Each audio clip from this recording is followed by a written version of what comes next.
بسم اللہ الرحمن الرحیم۔ السلام علیکم۔ سرمد آرمینیائی نسل کے ایرانی یہودی تھے۔ وہ ایران کے کاشان خطے کے تاجر اور یہودی راہبوں کے گھرانے میں پیدا ہوئے تھے۔ وہ اپنے وقت کے بہت مقبول صوفی تھے۔ آخری وقت میں وہ برہنہ رہنے لگے تھے اور کلمے کا صرف لا الہ والا حصہ یعنی کوئی خدا نہیں ہے وہی پڑھتے تھے۔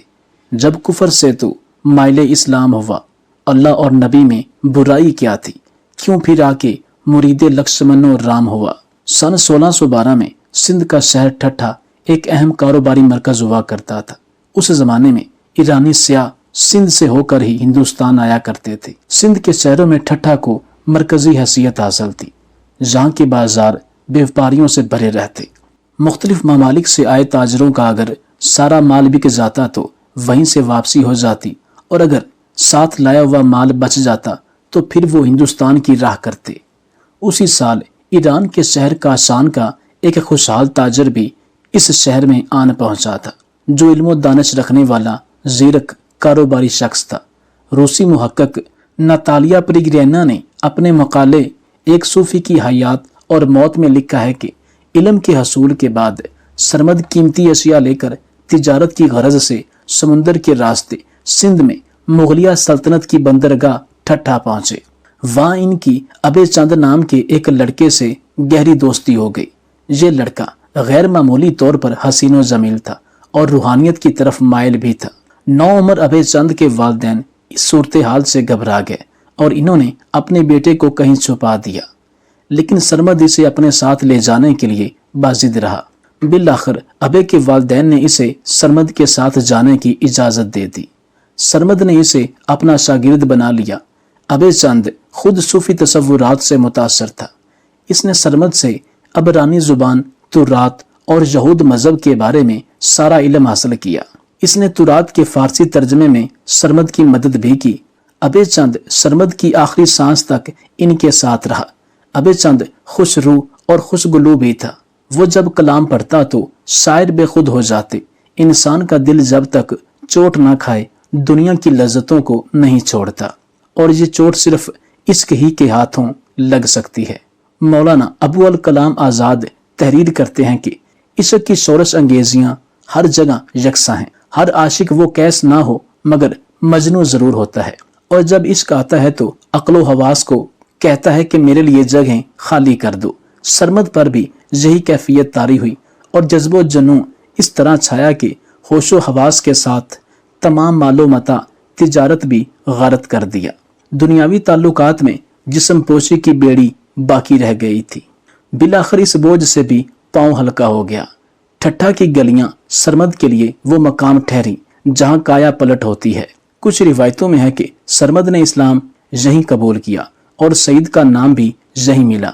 ٹھٹھا کے بعد سرمد نے لاہور کی راہ لی۔ سرمد نے لاہور میں کتنا عرصہ گزارا اس حوالے سے کوئی حتمی رائے موجود نہیں، مگر مورخین اس دور کو 11 سے 13 سالوں پر محیط قرار دیتے ہیں۔ لاہور میں ہی اس نے تورات کا ترجمہ فارسی میں کیا۔ اسے عربی، فارسی اور دوسری زبانوں میں مہارت حاصل تھی۔ سرمد نے ایک اندازے کے مطابق جو 334 رباعیاں تخلیق کیں وہ یہی لاہور میں ہی تخلیق ہوئیں، جہاں سے سرمد کی شہرت دور دور تک پھیل گئی۔ لاہور میں 12 برس گزارنے کے بعد اس نے حیدرآباد دکن کو اپنا مرکز بنایا۔ ایک بے چینی اور جستجو تھی جو دل و دماغ اور رگوں میں دیوانگی کی طرح بہتی تھی۔ وہ کیا تھا جو لاہور میں اتنے برس گزارنے کے بعد بھی نہ مل سکا؟ کہتے ہیں کہ 12 برس کے بعد تو جوگی کو بھی جوگ مل جاتا ہے۔ 1656 میں سرمد گول کنڈا حیدرآباد دکن میں نظر آئے، جہاں بادشاہ عبداللہ قطب شاہ اور اس کے زیرک وزیر شیخ محمد خان اس کے آگے تعظیم سے جھکے جا رہے تھے۔ عقیدت مندوں کا حلقہ ہر وقت ان کے گرد جمع رہتا تھا۔ جب عشق کے پردے چاک ہونے لگے تو انہوں نے پھر ہجرت کی۔ دہلی اس سفر کی آخری منزل تھی، وہ سفر جس کی ابتدا 1590 میں کاشان سے ہوئی تھی۔ اپنے شہر کی نسبت سے وہ سرمد کاشانی کہلائے۔ سرمد آرمینیائی نسل کے ایرانی یہودی تھے۔ وہ ایران کے کاشان خطے کے تاجر اور یہودی راہبوں کے گھر میں پیدا ہوئے تھے۔ کاشان میں ان دنوں بڑی تعداد میں یہودی اور مسیح آباد تھے۔ انہوں نے بچپن ہی میں عبرانی اور فارسی زبان پر عبور حاصل کر لیا تھا۔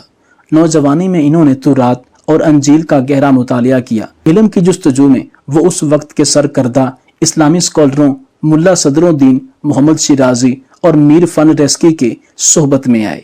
ان دونوں کی سرپرستی میں سرمد نے سائنس، اسلامی علوم، فلسفہ اور منطق وغیرہ علم حاصل کیا۔ سرمد صوفی ازم اور روحانیت سے متاثر تھے۔ غالباً یہی وقت تھا جب انہوں نے اسلام قبول کیا، لیکن اس کی حیثیت روحانی نوعیت سے زیادہ کی نہ تھی۔ ان کے خاندانی نام کا پتہ نہیں چلتا، تذکروں میں صرف سرمد لقب سے ذکر کیا گیا ہے، لیکن بعض تذکروں میں سعید سرمد لکھا ہوا ہے۔ سعید ان کا اسلامی نام ہو سکتا ہے۔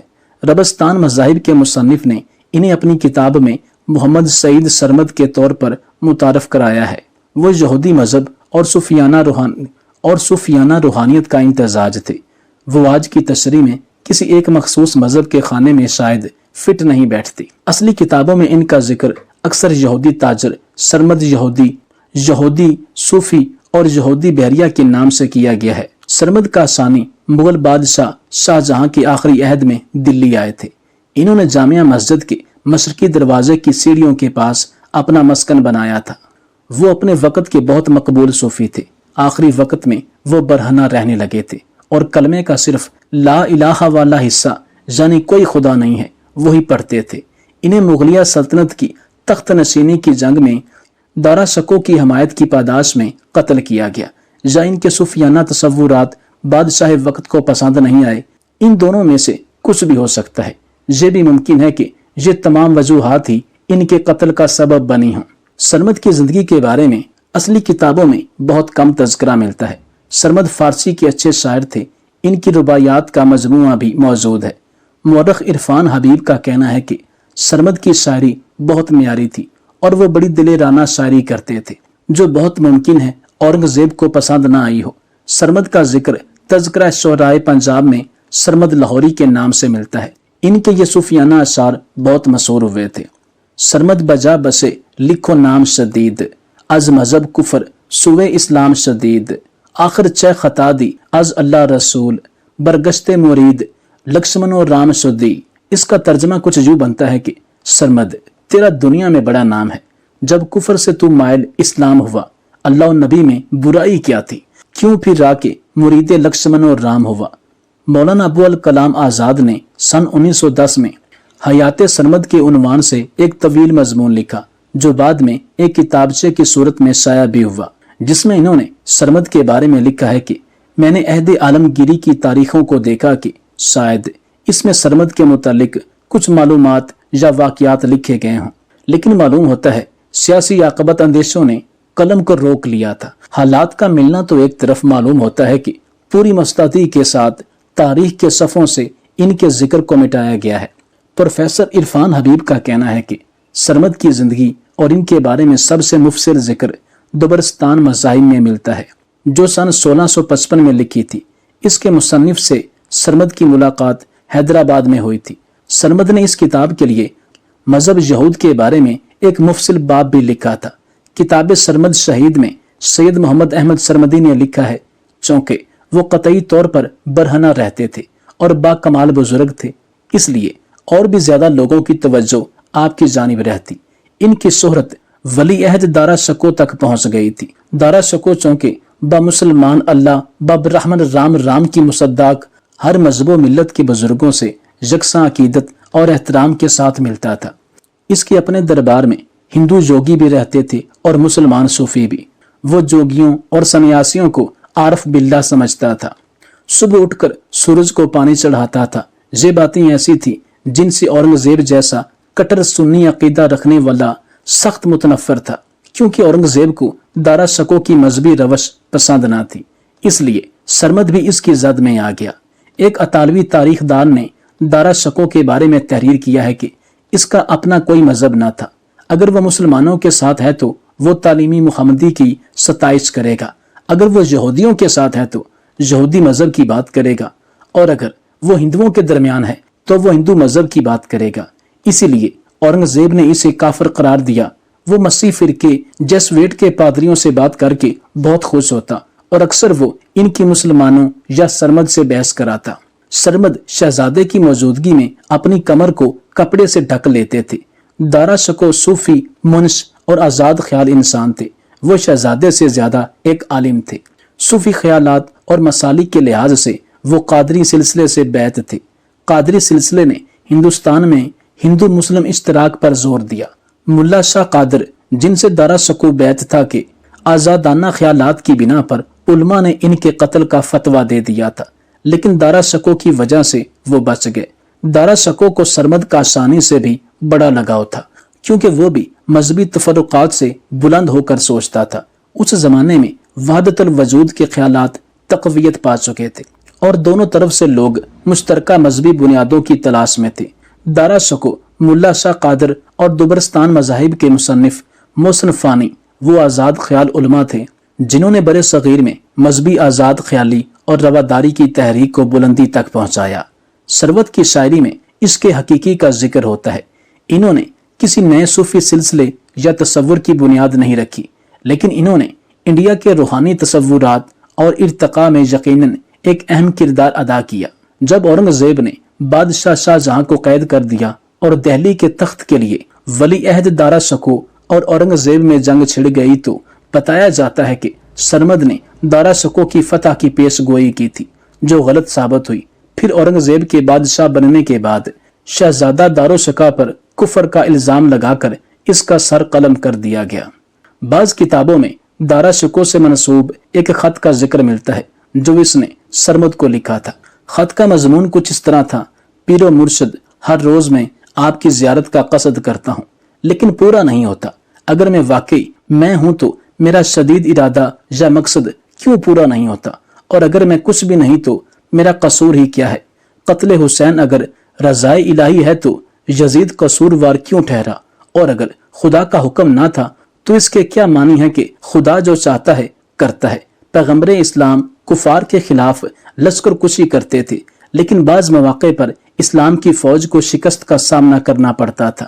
کیوں علماء کہتے ہیں کہ یہ ایک درس تھا، لیکن جو لوگ اپنی ذات ہی سے کامل ہیں ان کے لیے درس کی کیا ضرورت؟ اس کے جواب میں سرمد کا ایک سطر کا جواب تھا: میرے عزیز دوست، ہم نے جو کچھ پڑھا بھول گئے، سوائے ذکر محبوب کے جسے بار بار کرتے ہیں۔ سرمد کو بھی دارا شکوہ کے ساتھیوں میں شامل کر لیا گیا۔ ثبوت کے طور پر دارا شکوہ کی لائبریری سے سرمد کا یہ خط مہیا کیا گیا۔ کبھی ان کی برہانگی کو جواز بنایا جاتا تو کبھی کہا جاتا کہ سرمد معراج کے منکر ہے۔ اورنگزیب صرف برہانگی کے جواز پر سزا نہیں دینا چاہتا تھا۔ اس دوران سلطنت کے قاضی کو یہ پتا چلا کہ سرمد جب کلمہ پڑھتے ہیں تو صرف لا الہ پڑھتے ہیں اور اس سے آگے پڑھنے سے رک جاتے ہیں۔ یہ بات مشہور ہو گئی تھی۔ قاضی قضا ملا عبد القوی نے جب اس کا سبب پوچھا کہ اس کے آگے کیوں نہیں پڑھتے تو سرمد نے جواب دیا: میں ابھی نفی کی منزل تک ہی پہنچا ہوں، جب خدا کا دیدار کر لوں گا تو اس بات کے لیے پورا کلمہ پڑھوں گا۔ جس چیز کو دیکھا نہیں اس کا اقرار کیسے کر لوں؟ سرمد سے برہانگی ترک کرنے اور کلمہ پورا نہ پڑھنے کے لیے معافی مانگنے کے لیے کہا گیا تو انہوں نے مسکرا کر ایک شعر پڑھا: عمریز کے افسانہ منصور کون، شد من الاسر نو جلوہ درہم و دارو، رسر رہ منصور کا، جلوہ درہم و دارو رسر رہ۔ منصور کا قصہ اب پرانا ہو چکا، اب پھانسی پر لٹکنے کا ایک نیا فسانہ لکھا جائے۔ اورنگزیب نے سرمد کا سر قلم کرنے کا حکم دیا۔ جس وقت جامع مسجد کی سیڑھیوں کے نیچے ان کا سر قلم کیا گیا، وہاں عوام کا ایک بے پناہ ہجوم سرمد کے آخری دیدار، اس کی آخری زیارت کے لیے موجود تھا۔ اب اسی مقام پر سرمد کا مزار ہے جو تاریخ کے اس عظیم کردار کی یاد دلاتا رہے گا، اور ہزاروں عقیدت مند اور مریدین اس مزار پر آج بھی حاضری دیتے رہتے ہیں۔ ان کی روایات کو سردار صوبہ سنگھ نے پنجابی میں کچھ یوں بیان کیا ہے: تیری ہستی ہے میری کتاب بھر کی، تینوں اپنے آپ دی سار نہیں، تیرے وچ وی اللہ دے بول رکھے، تو سمجھے اسرار نہیں، ظاہر سچ دی جوت جو مچدی ہے، تو ویکھدا او دی لشکار نہیں، بوتل بھری شراب دی جویں ہوندی، او نشے دی جاندی سار نہیں۔ ایک دوسری روایی ہے کہ لایا تیریاں رحمتاں پار سائیاں، میرے ساریاں پاپاں دا مول ہویا، بخشے جان دا تیرا اقرار سائیاں، بھاویں میرے گناہ نے بہت بارے، تیرے مہر پر راپراں پار سائیاں، سبھی تھائیں آزما کے ویکھیا میں، بخشش ہار سائیاں، بخشش ہار سائیاں۔